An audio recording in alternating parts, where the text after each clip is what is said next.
وبه نستعين على أمور الدنيا والدين وصلى الله وسلم على سيدنا محمد خاتم النبيين وعلى آله وأصحابه أجمعين ومن تبعهم بإحسان إلى يوم الدين. سبحانك لا علم لنا إلا ما علمتنا إنك أنت العليم الحكيم. اللهم ارزقنا فهم النبيين وحفظ المرسلين وإلهام الملائكة المقربين. اللهم فقهنا في الدين وعلمنا التأويل واهدنا صراطك المستقيم. رب اشرح لي صدري ويسر لي أمري واحلل عقدة من لساني يفقه قولي آمين. أما بعد. السلام عليكم ورحمة الله وبركاته. Alhamdulillah, syukur pada Allah SWT. Pada malam ini kita diberi keizinan dan juga diberi taufik oleh Allah Subhanahu Wa Taala untuk berada di dalam masjid ini meneruskan siri pengajian kita, pembacaan kitab Al-Muqaddimah Al-Hadramiyah karangan Al-Imam Abdullah Ibn Abdul Rahman Bafadli Al-Hadrami Al-Syafi'i rahimahullahu ta'ala. Jadi pada bulan lepas pengajian tak ada sebab kita ada program program Ma'al Hijrah. Jadi pengajian sebelum tu, seingat saya kita dah sampai, kita masih di dalam pertengahan perkara-perkara sunnah berkenaan dengan wuduk, perkara-perkara sunnah berkenaan dengan wuduk. Jadi kita berhenti pada kata-kata musannif rahimahullahu ta'ala,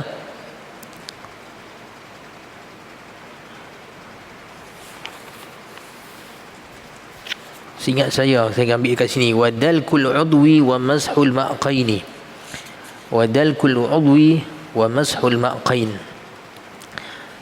Fasal pada menyatakan tentang sunnah-sunnah wuduk. Jumpa tak? Dan di antara perkara yang disunahkan wuduk, kata-kata musannif rahimahullah ta'ala, wadalkul udwi, iaitu menggosok-gosok anggota. Maknanya ketika berwuduk disunatkan untuk kita menggosok anggota wuduk. Tak kira lah anggota tersebut anggota yang wajib maupun anggota yang sunat. Dan kalau kita basuh muka, disunatkan kita menggosok, maksud dia menjadikan tangan kita ni untuk melalukan air dengan tangan kita bersentuhan dengan kulit. Dan sekiranya basuh tangan, kita lalukan air tersebut dengan tangan kita dan ratanya pada kulit. Sebab dalam mazhab Imam Syafi'i, kalau sekiranya seorang itu tidak menggosok pun anggota wuduk dia, walaupun yang wajib, anggota yang wajib, seperti dia mencelupkan sahaja tangan dia ke dalam air 2 kolah, lebih daripada 2 kolah contohnya, macam kolah masjid, dia celup saja, dalam keadaan dia yakin bahawa semua kawasan yang wajib tadi kena pada dia air, kan? Dia celup saja. Ataupun muka dia tadah dia bawah shower contohnya, kan, bawah pipe, dan dia yakin rata pada muka dia, ataupun dia celupkan kaki, ataupun dia tadah saja kaki dia dekat bawah pipe dan dia yakin air rata pada kaki dia, maka wuduk dia sah di sisi Imam Syafi'i. Di sisi mazhab Syafi'i wuduk dia sah. Tapi disunatkan untuk dia menggosokkan anggota tersebut, walaupun dalam mazhab Syafi'i tak wajib. Kat sini dipanggil khuruj minal khilaf, supaya kita keluar daripada khilaf ulama, sebab di sana ada pendapat yang mewajibkan, iaitu Imam Malik. Mazhab Maliki yang mu'tamad di sisi mereka, bila berwuduk wajib menggosokkan anggota wuduk tersebut. Maksud dia di sisi Imam Malik ataupun mazhab Maliki, kalau sekiranya seorang tu berwuduk, dia celup saja tangan dekat kolah ataupun dia tadah saja kaki dia dekat pipe, di sisi Maliki tak sah, tapi di sisi kita sah. Jadi ada kaedah tuan-tuan, setiap perkara yang di sana ada khilaf di antara sah dengan batal, macam contohnya masalah ni, di sisi kita sunat untuk kita menggosok anggota wuduk, tapi di sisi ulama lain wajib. Jadi perkara tersebut sangatlah dituntut untuk buat, sebab meraihkan khilaf. Cuma kalau tuan-tuan celup juga tangan dekat kolah ataupun tadah juga kaki dekat pipe, tak ada masalah, tetap hukum dia sah wuduk sah. Cuma kalau kita nak meraihkan wuduk kita yang paling sempurna sekali, kita menggosok muka kita, tangan kita dan juga kaki kita. Kepala kena tariklah dengan tangan kita, usap sampai ke belakang. Baik, itu maksud dia sunat sini dalkul udwi, menggosok anggota. Tapi sekiranya kita yakin bahawa air tadi itu tidak akan sampai pada anggota wuduk melainkan dengan gosok, di sana jadi wajib gosok. Contohnya air pipe yang kita pakai ini dia keluar tak sekata, ataupun dia kadang ada buih-buih berbubble kan, bubble, yang mana kadang-kadang kalau kena beranggota tu tak kena sekata. Jadi kita tak boleh nak pastikan air sekarang ni rata atau tidak melainkan dengan gosok. Di sana hukum dia wajib. Jadi wajib kalau tiada cara untuk meratakannya melainkan dengan gosok, di sana jadi wajib. Kemudian kata-kata musannif wa mashul maqain, dan menyapu dua maqun. Dalam bahasa Arab dia panggil sini maqun, bila dua dia panggil maqain. Maqun maksud dia celah mata sini, hak belah apa dekat hujung mata kita sebelah dekat dengan hidung ni. Sini dipanggil maqun. Jadi dikata menggosoknya hukum dia sunat. Sebenarnya termasuklah sebelah sini juga yang dipanggil sebagai lahav dalam bahasa Arab. Lahav, sini lahav, yang sini dipanggil maqun. Bila dua maqain, lahavain, dua ni disunatkan untuk kita menggosoknya supaya kita pastikan secara pasti air sampai pada dia. Sebab ni tetap dikira sebagai kawasan zahir. Tapi sekiranya kawasan sini tidak akan sampai air pada dia melainkan dengan gosok ataupun dengan membersihkannya, kadang-kadang ada kekotoran, maka hukum dia wajib bersihkan. Sebab ni kawasan zahir, sini kawasan zahir. Jadi wajib hukumnya kalau sekiranya air tak sampai melainkan dengan gosok. Tapi sekiranya kita yakin sampai walaupun tanpa gosok, hukum dia sah, tetapi tetap sunat itu menggosokkan kawasan tersebut. Wa istiqbalul qiblah, dan menghadap kiblat. Menghadap kiblat sini juga dikira sebagai perkara yang sunnah, sebab dia adalah arah yang paling mulia, arah yang mulia. Dan kita dalam berwuduk kita beribadah kepada Allah SWT, dan dalam hal keadaan kita menghadap kiblat dan hadir hati kita, maka ia lebih afdal dan lebih sunnah. Menghadap kiblat hukum dia sunnah. Kalau sekiranya mampu, sekiranya memang pipe tempat kita wuduk tersebut macam dekat masjid, ada belah sini, ada belah sana, jadi tak ada masalah untuk kita menghadap mana-mana sekalipun, wuduk sah saja, tapi dikira sebagai adab dia. Kemudian kata-kata beliau wa wad'ul ina'i an yaminihi in kana wasi'an wa an la yanqusa ma'uhu an muddin, dan meletakkan bekas di belah kanannya sekiranya tempat tersebut luas. Ni cerita dia sekiranya dia berwuduk dalam keadaan menggunakan bekas air. Seperti mana keadaan zaman dulu, kebiasaannya berwuduk dalam keadaan kita bubuh air dalam satu bekas, kemudian kita mencedok sedikit demi sedikit daripada air tersebut. Jadi hatta ulama membincangkan kalau nak letak bekas tersebut manakah tempat paling afdal sekali, dikata letak belah kanannya. Letak belah kanannya, dan kemudian dia berwuduk daripada kanan. Tapi kita sekarang ni kebanyakannya berwuduk dengan paip air ataupun kolah yang besar tu. Jadi tak ada isu di sini. Sekiranya dikata tempat yang luas, tapi tempat tak luas, tak payah pulun lah nak bubuh belah kanan juga, ikutlah belah mana pun nak bubuh kan. Ini sekiranya ada keadaan yang luas, mana kita pun terfikir mana kawasan yang tepat, tempat yang paling afdal untuk kita letak bekas air tersebut di sebelah kanan. Wa la yanqusa ma'uhu an muddin, dan bahawa ia tidak kurang airnya dari satu mud. Lupa juga saya daripada Mahat tadi singgah dah rumah nak ambil mud ni lah. Mud ni cupak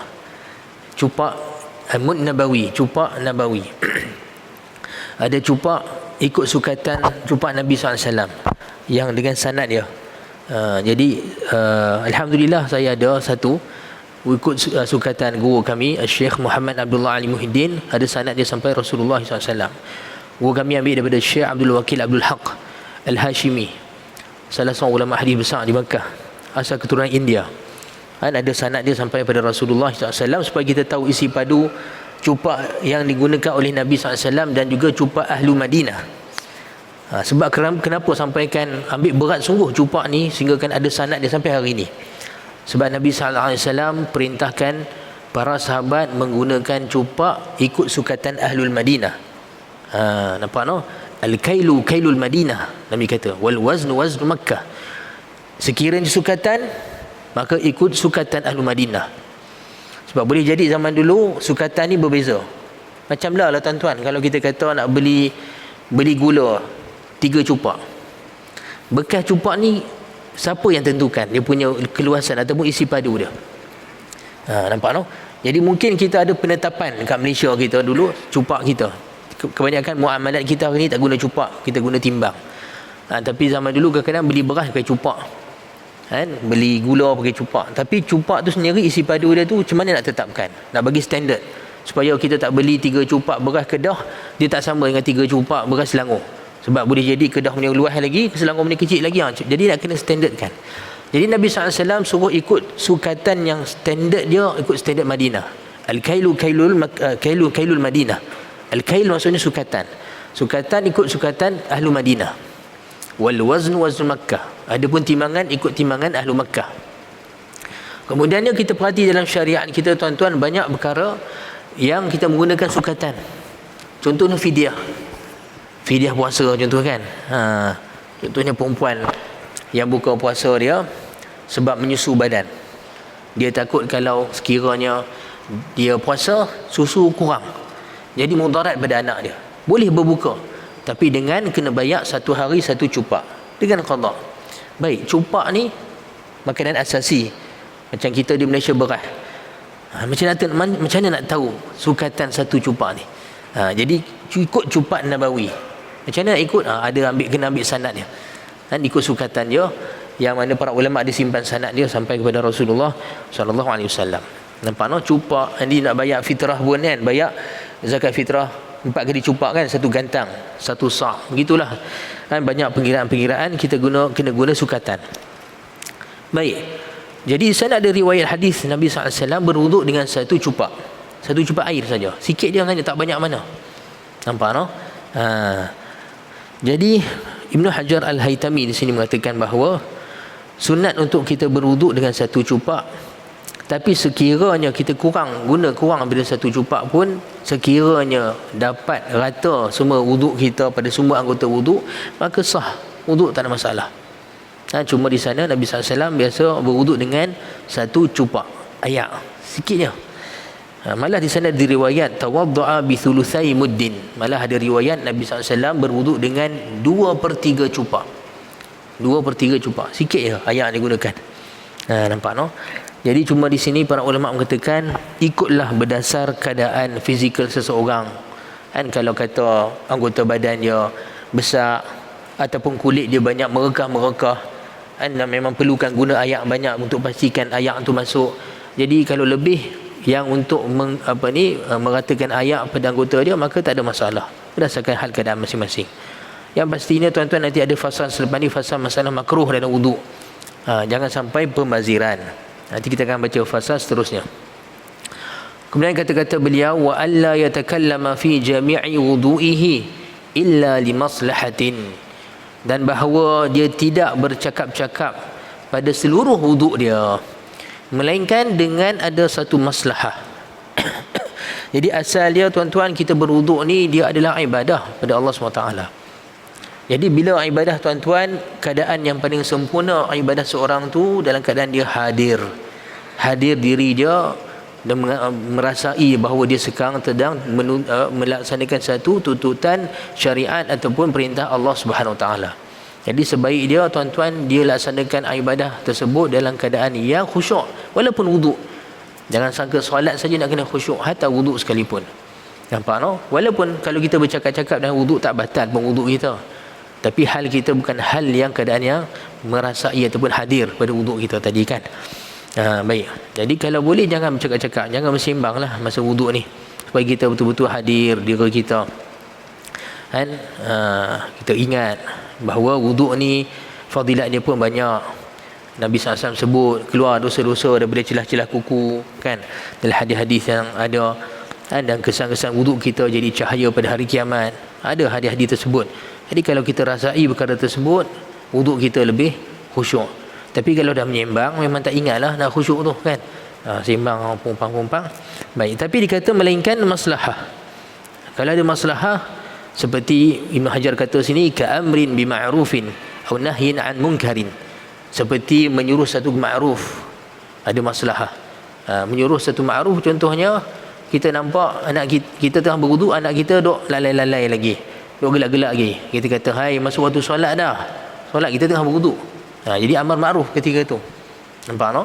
Ataupun menahan satu kemungkaran. Kita tengah berwuduk, saya tengah berwuduk contohnya dengan anak murid saya duk guna bahasa yang kasar. Saya kata, jangan duk cakap lagu tu. Nampak no? Kita kata, jangan guna bahasa-bahasa yang tak elok. Inna Allah la yubghidul fahishal badhi'ah. Dalam hadis Nabi SAW kata, Allah Ta'ala cukup membenci orang yang keji. Al-fahish, bahasa dia lucah. Al-badhi', kata-kata yang kotor. Jadi kita tegah kemungkaran tersebut. Jadi bila kita cakap itu, contohnya dia pun terdiam, sedangkan kita berwuduk. Jadi ini maslahah. Tak ada masalah ketika tersebut untuk kita bercakap demi amar ma'ruf nahi munkar. Ataupun Ibn Hajar kata sini, wa ta'limin jahilin, ataupun sebab kerana mengajar orang yang jahil. Contohnya kita guru, kita berwuduk sambil tunjuk pada anak murid kita cara wuduk yang sempurna. Jadi terpaksa terangkan, basuh muka tu daripada atas, bukan dari bawah. Sunnah dari atas. Lepas tu pastikan kita kata gosok-gosok. Jadi kita terpaksa buat penerangan ketika wuduk sambil bercakap. Jadi pun perkara-perkara yang dibenarkan. Nampak no? Malah Ibn Hajar Al-Haytami sini kata, waqad yajibu ka'an ra'a nahwa a'ma yaqa'u fi bi'rin. Boleh jadi wajib bercakap ketika berwuduk, seperti kalau sekiranya dia nampak seorang buta yang hampir jatuh dalam lubang. Katalah kita berwuduk kan kat depan masjid, ada construction pula, dia cabut apa ni, manhole tu punya lapik tu kan.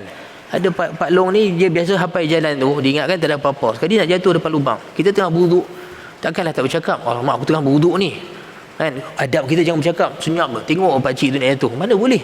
Wajib masa tu kata, Pak Long kata, depan dah, stop, berhenti, depan tu lubang, mereka dah cabut. Wajib hukum dia. Tak boleh saja-saja nak tengok Pak Long tu jatuh kan. Mana boleh. Ramalan ni macam-macam perangai manusia, tuan-tuan Allah.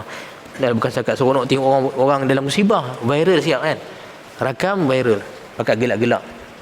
La haula wala quwwata illa billah, macam-macam perangai. Allah, kadang-kadang tengok perangai dalam internet ni, saya rasa macam, ya Allah, aku rasa zaman 30-40 tahun dulu kan, 30 tahun dulu tak payah jauh lah kan, saya sekolah rendah. Saya rasa benda-benda macam ni budak-budak kecil pun tahu adab Islam kan? Benda-benda simple-simple, tapi kadang-kadang kita pun risau, makin jauh sangat masyarakat kita, kadang beberapa perkara yang dia sifat prinsip dalam adab, dalam akhlak kita kan. Tapi tak boleh juga tuan-tuan kita pandang dengan pandangan yang rendah ataupun mengejek pada orang macam ni. Kita kena rasa simpati lah, simpati pada umat. Allahu Akbar kan, bagaimana umat kita ni. Kita doa kepada mereka sama-sama lah, moga Allah Ta'ala pelihara amalan kita, akhlak kita dan hati kita betul-betul ikhlas kerana Allah. Baik, kemudian dikata wala yaltima wajhahu bil ma', dan jangan dia menepuk wajahnya dengan air. Jangan tampak muka dia dengan air, malah dia ambil elok-elok pelan-pelan bubuh kat muka dia, bukan perpap kan sampai percik-percik. Bukan lagu tu kan. Baik, kemudian dikata wala yamsahar raqabah, dan jangan dia menyapu tengkuk. Ketika berwuduk tuan-tuan, kita disunatkan untuk melebihkan kawasan muka. Malah ada had yang wajib yang kita basuh di luar had muka. Di mana kita belajar pada fasa yang lepas tentang fardu wuduk, dan pengarang kitab memberitahu kepada kita had muka. Mana had muka yang wajib kita basuh ketika membasuh muka, iaitu bermula pada tempat terbit rambut sampai ke ujung dagu, kemudian antara telinga dengan telinga. Ni had muka. Tetapi wajib basuh sempadannya, maksudnya ada sebahagian kepala wajib basuh, sempadan kepala kita dengan muka tadi. Begitu juga bawah dagu ni wajib basuh, sebab dia kawasan sempadan. Begitu juga kawasan yang lebih daripada sini, sini wajib basuh. Tapi ada pun mengambil air wuduk dengan secara khusus membasuh tengkuk, hukumnya makruh. Jadi makruh sebab apa tuan-tuan? Sebab ada hadis dhaif. Bukan hadis dhaif, hadis maudhu'. Cuma setengah ulama kata dia tak sampai darjat maudhu', hadis dhaif. Tetapi kebanyakan ulama hadis menghukum hadis dia maudhu'. Nampak no? Hadis dia berbunyi mazhur raqabati amanun minal ghulli. Menyapu tengkuk adalah keamanan daripada kena pasung. Kena pasung pada hari kiamat. Tapi hadis maudhu'. Sebab hadisnya pertamanya dalam bentuk lafaz semata-mata. Kemudiannya dia tak sampai darajat yang sahih hatta dhaif sekalipun. Kemudiannya dalam periwayatan-periwayatan hadis yang masyhur dan banyak daripada Nabi SAW, tiada ada hadis yang Nabi SAW menyapu tengkuknya. Sebab itulah bila hadis pertama ni tuan-tuan, dalam manahijul hadis, manhaj hadis ataupun metod hadis untuk kita keluarkan hukum yang nak hadis yang menjadi implikasi pada sesuatu hukum tu halal ataupun haram ataupun sunnah, hadis tersebut pertama dia mesti sahih. Kemudian dia nak menentukan sahih tak sahih ni tuan-tuan, tu kerja ulama hadis. Hatta di sisi mereka ada khilaf sedikitlah tentang meriwayatkan hadis sahih. Tapi yang umum dia, prinsip yang asas dia ada dalam 4 perkara. Di mana dalam kitab Matan Bakunyah ni kata apa? Awwaluha sahih wa huwa mattasal isnaduhu wa lam yushadz aw yu'al yarwihi 'adlun dhabitun 'an mithlihi mu'tamadun fi dhabtihi wa naqlihi. Pertamanya hadis tersebut dikata yang sahih mestilah bersambung sanad dia daripada perawi sampailah Rasulullah SAW, tak ada hadis, tak ada sanad yang terputus. Kemudiannya tiada pada dia syadz. Syadz ni maksudnya tuan-tuan, ada satu hadis tu riwayat si fulan, dia siqah, dia orang dipercayai, tapi statement yang diriwayatkan tuan-tuan bertentangan dengan riwayat yang banyak lain, sedangkan yang lain tu banyak tu lebih siqah juga ataupun riwayat yang lebih siqah daripada dia. Jadi hadis ni panggil hadis syadz. Jadi hukumnya pada statement dia tu tertolak sebab dia bertentangan, kontra dengan periwayatan yang lain. Jadi tak boleh dikirakan sebagai hadis sahih walaupun sanad dia bersambung dan dia tu sendiri siqah. Nampak no? Kemudian dia tak ada illah, tak ada kecatatan. Masalah illah ni panjang dalam ilmu hadis. Kemudian dia setiap perawi dikata yarwihi adlun dhabitun am mithlihi, yang diriwayatkan daripada perawi yang dhabit. Dhabit ni dia tak celaru. Tak celaru maksud dia apa yang dia dengar tu memang macam itulah yang dia akan hafal dan sampai bila-bila dia hafal. Cuma dhabit ni tak semestinya dhabit daripada sudut hafalan dia. Kalau sekiranya dia tak kuat hafalan tapi dia seorang yang sangat cermat, dia tulis hadis tersebut. Daripada hari yang dia dengar hadis tu dia tulis, dia pastikan apa yang dia rekod dan tulisan dia betul dan dia akan riwayatkan daripada apa yang dia dengar, kira terima hadis dia. Yang ni dipanggil dhabit as-sadr, dhabit tulisan. Ada setengah ulama dhabidus sadr, dhabit hati dia, macam Imam Bukhari. Imam Bukhari zaman dia mengaji, ulama lain cerita di muka dia satu helai bulu pun tak ada, misai tak ada, janggut tak ada. Budak muda sungguh. Masuk ke Iraq dengar hadis, orang lain semua pakai catat hadis. Imam Bukhari dengar saja. Hari kedua, hari ketiga kawan-kawan dia marah. Dia kata, wahai Muhammad, nama dia Muhammad bin Ismail, tulis hadis. Duduk saja ni faham. Dia senyap. Sampai dah berhari-hari, bila kawan-kawan dia dah marah-marah sangat, dia kata, hampa ni duk ganggu aku sangat. Dia kata, taklah hang tak tulis hadis langsung sekian-sekian. Jadi Imam Bukhari kata, baik, hampa buka balik muka surat pertama yang hampa catat. Catat pada awal tu buka. Imam Bukhari baca satu sampai 15,000 hadis. Sampai 15,000 hadis, satu pun tak silap. Malah mereka kata, sehinggakan kami pula semak ke Imam Bukhari apa yang kami salah catat. Inilah hebat Imam Bukhari ni. Nampak no? Allah Ta'ala kurniakan kehebatan hafalan dia. Tapi semua bersebab tuan-tuan. Antara sebab tuan-tuan macam mana Imam Bukhari boleh kuat ingatannya. Ayah dia sendiri wali Allah, orang yang saleh, warak.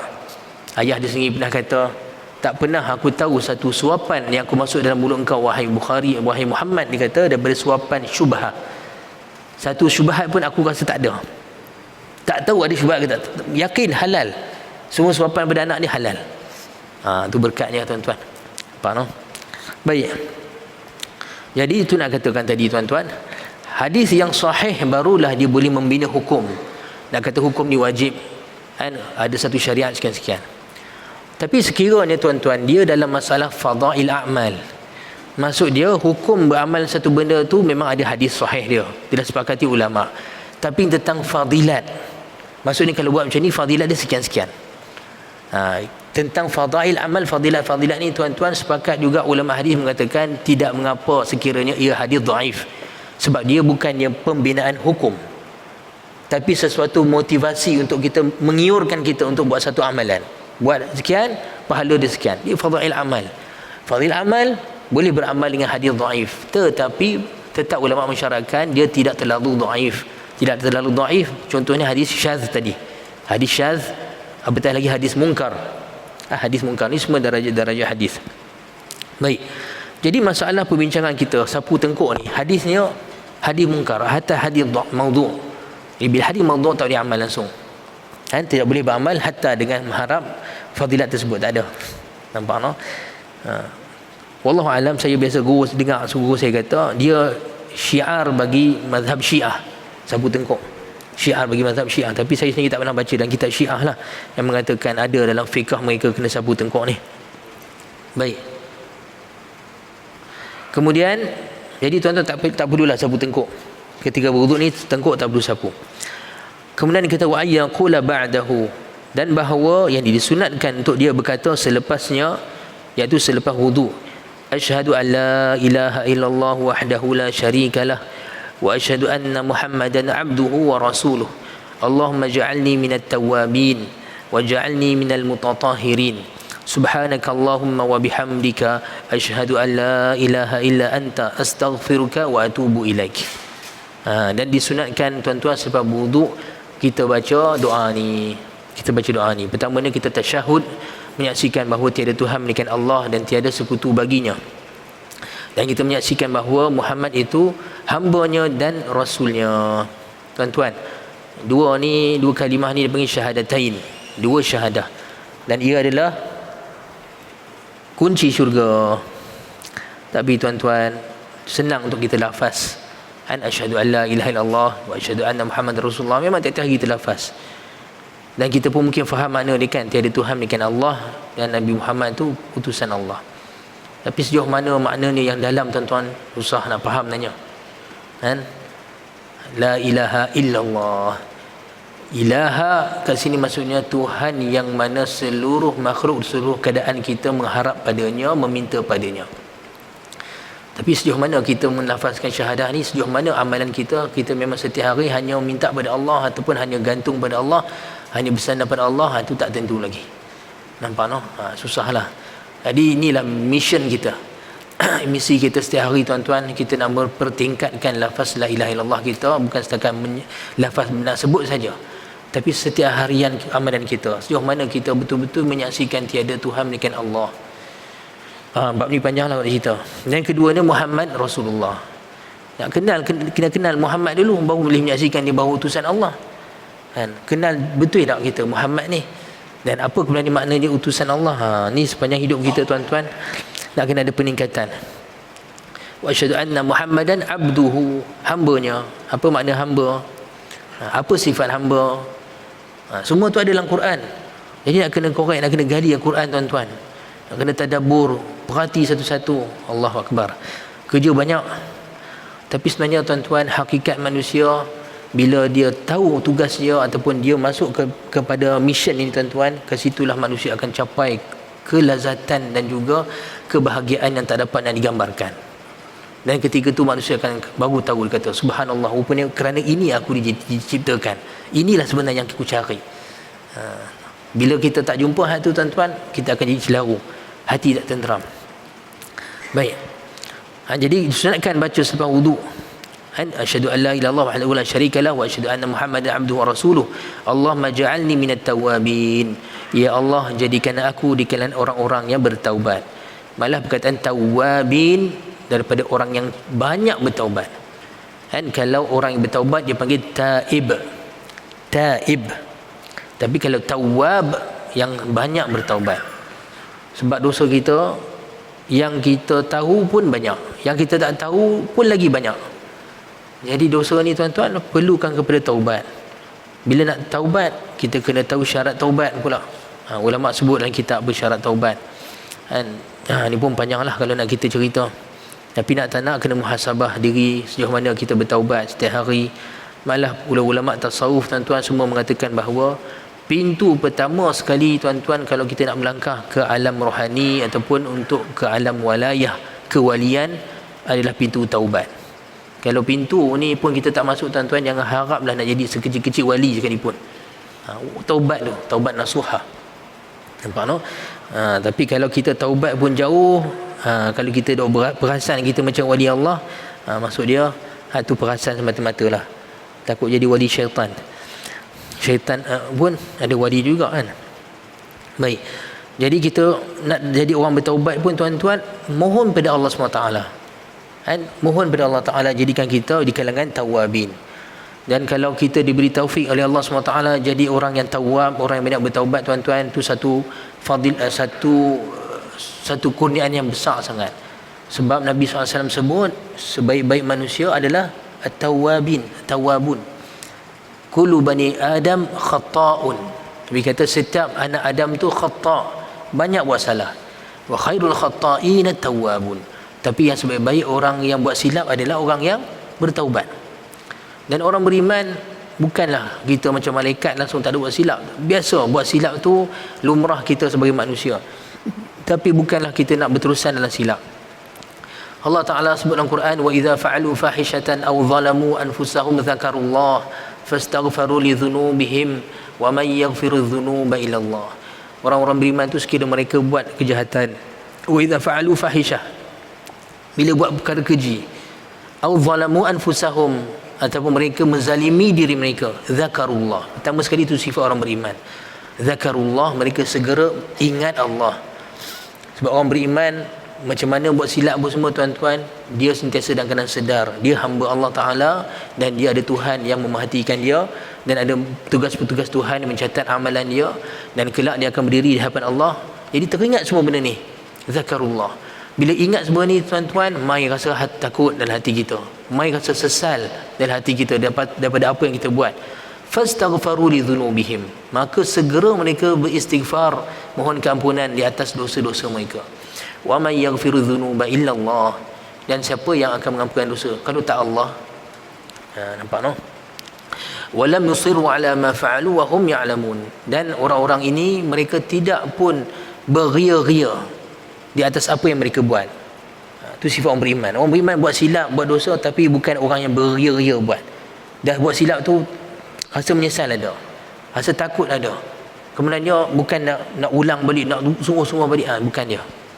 Dan mereka tahu apa yang mereka buat. Baik. Jadi semoga Allah Ta'ala kurnia kepada kita pintu taubat ni. Pintu taubat sentiasa terbuka tuan-tuan, kita nak masuk atau tidak ya. Dalam satu hadis Allah Ta'ala, Nabi SAW sebut pintu taubat sentiasa terbuka sejak Allah Ta'ala ciptakan langit dan bumi. Daripada mana? Daripada maghrib bila masyriq ila maghrib, daripada barat ke timur, besar. Tidak akan tertutup sampailah terbit matahari daripada belah barat. Wa ja'alni minal mutatahhirin, dan jadikan aku ya Allah daripada orang-orang yang bersuci. Mutatahhirin maksudnya orang yang nak membersihkan diri. Dalam ayat Quran Allah Ta'ala sebut apa?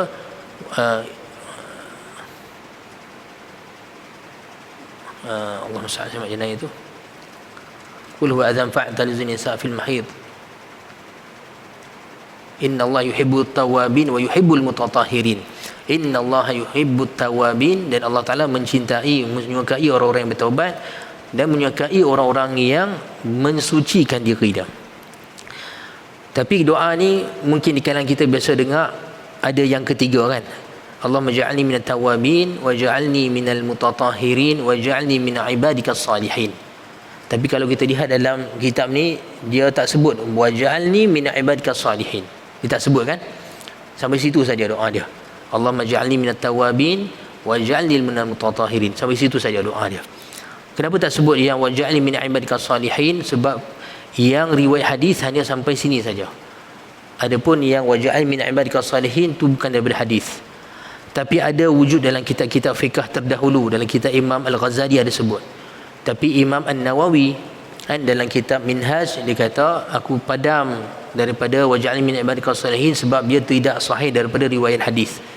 Tapi kalau tuan-tuan nak baca juga sebab kita dah hafal daripada kecil, boleh boleh baca, tak ada masalah pun, sebab doa, sebab dia doa.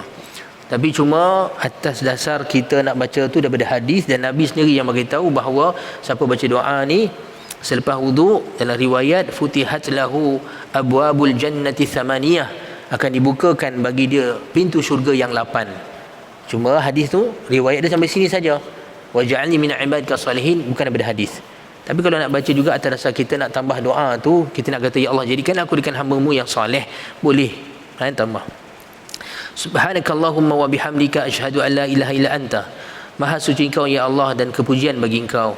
Aku menyaksikan bahawa tiada Tuhan melainkan Engkau. Astaghfiruka wa atubu ilaik.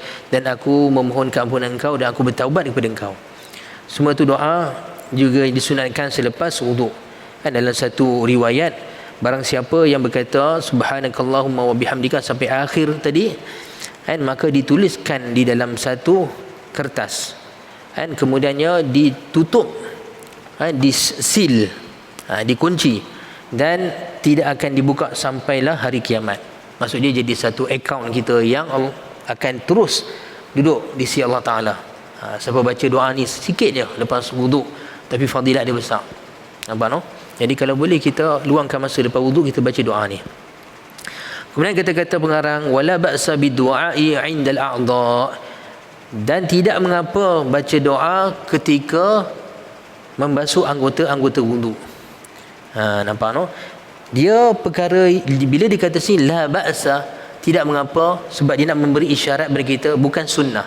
Dia kata bukan sunnah sini, bukan daripada sunnah hadis Nabi SAW. Baca doa ketika mengasuh anggota wuduk, bukan daripada sunnah, bukan daripada hadis. Tetapi dia adalah doa tafa'ul. Doa tafa'ul maksud dia doa yang kita ada kaitkan dia dengan perbuatan kita tersebut. Sebab itulah asal dia ada dalam kitab-kitab Imam Al-Ghazali, contoh kitab Bidayatul Hidayah, ada sebut doa-doa ni. Antaranya ketika kita basuh tangan sebelum wuduk tu, kita kata Allahumma hafaz yadayya min ma'asika kulliha. Ya Allah, peliharalah tangan aku ni daripada maksiat Engkau seluruhnya. Kemudian ketika kumur-kumur, Allahumma a'inni ala zikrika wa syukrik. Ya Allah, kurniakan aku, bantulah aku untuk berzikir pada Engkau dan bersyukur pada Engkau. Kemudiannya ketika kita istinsyak, masukkan air dalam hidung, kita baca Allahumma arihni ra'ihatal jannah. Ya Allah, kurniakanlah aku dapat mencium bau syurga. Ketika basuh muka, Allahumma bayyid wajhi yawma tabyaddu wujuhu wa taswaddu wujuh. Ya Allah, putihkanlah wajahku pada hari yang mana muka ada menjadi putih dan ada muka yang menjadi hitam, iaitu hari kiamat. Ketika basuh tangan kanan, Allahumma a'tini kitabi biyamini wa hasibni hisaban yasira. Ya Allah, kurniakanlah kitab amalan aku kelak pada tangan kanan aku, dan hitungkanlah aku dengan hitung yang mudah. Pada ketika basuh tangan kiri, Allahumma la tu'tini kitabi bishimali wala min wara'i dhahri. Ya Allah, janganlah kau beri pada aku kitab catatan amalan aku dengan tangan kiri aku, dan janganlah di belakang badanku. Dan ketika basuh kepala, sapu kepala, Allahumma harim sya'ri wa bashari 'alan nar. Ya Allah, haramkanlah kepalaku, rambutku dan kulitku daripada api neraka. Dan ketika membasuh dua telinga, Allahumma ja'alni minal ladzina yastami'una al-qawla fayattabi'una ahsanah. Ya Allah, jadikanlah aku di kalangan mereka-mereka yang mendengar kata-kata dan mengikut yang terbaiknya. Dan ketika basuh kaki, Allahumma thabbit qadamai 'ala sirati yawma tazillu fihi al-aqdam. Ya Allah, tetapkanlah kaki aku di atas sirat, siratul mustaqim, pada hari yang banyak kaki tergelincir pada hari tersebut. Ini doa-doa yang boleh kita baca ketika berwuduk. Terutamanya kalau kita baca doa ni, tuan-tuan, sudah tentu kita lagi khusyuk kita berwuduk kan. Kita bayangkan hari kiamat semua. Cuma para ulama kata jangan mengiktikad bahawa dia pada hadis, sebab dia bukan pada hadis Nabi sallallahu alaihi wasallam. Jadi sampai sini dulu tuan-tuan, lagi seminit kita punya waktu azan. Jadi insya-Allah pada pengajian akan datang kita sambung fasal yang seterusnya. Saya mohon maaf sekiranya saya ada kasar bahasa atau salah silap. Sebelum tu tuan-tuan, tadi ada Tuan Haji Nasir pun ingatkan, seperti mana tuan-tuan perempuan maklum, saya ada Mahat Tafiz di Kampung Temung, dan alhamdulillah tuan-tuan, kita sekarang ni dalam nak menaikkan satu lagi tahfiz khas untuk perempuan. Sekarang ni tahfiz kita lelaki, Sekarang ni kita akan bina tahfiz perempuan, tapi tahfiz lelaki pun masih sentiasa ada penambah baik. Baru ni kita buat beberapa projek. Jadi alhamdulillah, syukur ramai juga yang bantu, tapi dana masih lagi kami perlukan, terutamanya untuk membina tahfiz yang perempuan tu tak jauh daripada mahat tahfiz kami sekarang. Jadi sekiranya tuan-tuan juga ingin berkongsi untuk wakaf, maka insya-Allah boleh buat demikian. Sama ada hantar ke akaun terus ataupun nanti Tuan Azmir kat belakang tu ada letak kain sejadah. Jazakumullah khairan katsiran wa sallallahu ala sayyidina Muhammad wa ala alihi wa sahbihi wa barakatuh. Alhamdulillahirabbil alamin. Assalamualaikum warahmatullahi wabarakatuh.